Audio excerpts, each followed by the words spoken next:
పరిశుద్ధుడైన యేసుక్రీస్తు నామమున మీ అందరికీ శుభోదయం. నేటి యొక్క బలమైన మాట యోనా గ్రంథము 2వ అధ్యాయము 2వ వచనం. నేను ఉపద్రవములో ఉండి యెహోవాకు మనవి చేయగా ఆయన నాకు ప్రత్యుత్తరమిచ్చును. పాతాళ గర్భములో నుండి నేను కేకలు వేయగా నీవు నా ప్రార్థన అంగీకరించి ఉన్నావు.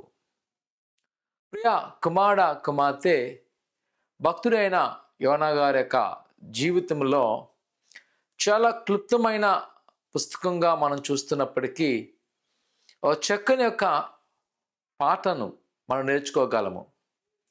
దేవుడు చెప్పిన మాటను నిరాకరించి పారిపోతున్న యోనా గారును మరలా ఆయన యొక్క సన్నిధికి రావడము, చేయవలసిన పనిని నిర్వహించడము, దేవుని యొక్క కనికరము ఈ గ్రంథములో మనము గమనించగలం. అయితే నేటి మనం చదివిన లేఖన భాగం చూస్తే ఆయన ప్రార్థన ఆలకించును.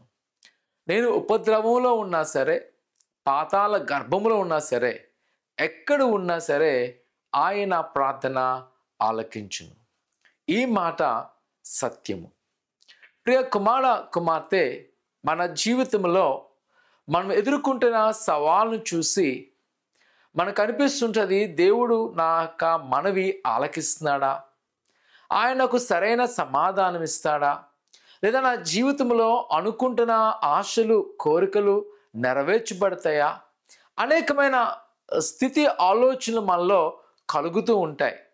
అయితే నా ప్రియ కుమార్తె, నేటి యొక్క మాట తెలియజేస్తుంది, ఆయన మన మనవి ఆలకించును. ఈరోజు మనకు మనమే ప్రోత్సహించుకుందాము. నీ దినాలు ఏదైతే ప్రార్థన చేస్తున్నావో ఆయన ఆలకిస్తున్నాడు. అది ఎంత అసాధ్యమని నువ్వు అనుకున్నావేమో, దేవునికి సమస్తము సాధ్యమే. ఆయన మన పట్ల ఏదైనా చేయగల సమర్థుడైన దేవుడు. అయితే మనము ఈ దినాన తెలుసుకోవాల్సింది, ఆయన మన మనవి ఆలకించును. ఈ దినాన మిమ్మల్ని దేవుని యొక్క వాక్యం ద్వారా ప్రోత్సహిస్తున్నాను. ఈ ఉదయకాల ప్రార్థనను నువ్వు వెనకడుగు వేయద్దు, కానీ ప్రార్థన చే. దేవుడు సకాలంలో నీ యొక్క మనవి ఆలకించి దీవించును గాక. ప్రార్థన చేసుకుందాం. పరిశుద్ధుడా, దేవానికి కొందాలు అలా నీ వాక్యం సెలవిచ్చిన ప్రకారము ఆనాటి ప్రవక్త అని యోనా గారు మొర ఆలకించావు. ఈ నీటి దినాన మా మొర ఆలకించండి. ఇగో నీ బిడ్డలైనా నిరుత్సాహముతో ఉన్నారేమో, వారు అధైర్యంతో భయపడుతున్నారేమో, యేసయ్య నీ బిడ్డల యొక్క మనవి ఆలకించి వారిని ధైర్యపరచండి. గొప్ప విడుదల వారికి దయచేసి నీ కృపాక్షములతో నింపమని యేసు నామమున అడుగుతున్నాం తండ్రి, ఆమేన్. మీ యొక్క ఎలాంటి ప్రార్థనలున్నా మాకు తెలియజేస్తున్నట్లయితే, అలాగే పరిచర్య అభివృద్ధి కొరకు మీలాంటి కామెంట్స్ షేర్ చేసినా వాటిని మేము పరిగణలో తీసుకొని ప్రభు పరిచర్యలు ఇంకా మనందరం బలపడదాం. దేవుడు దీవించును గాక. ఆమేన్.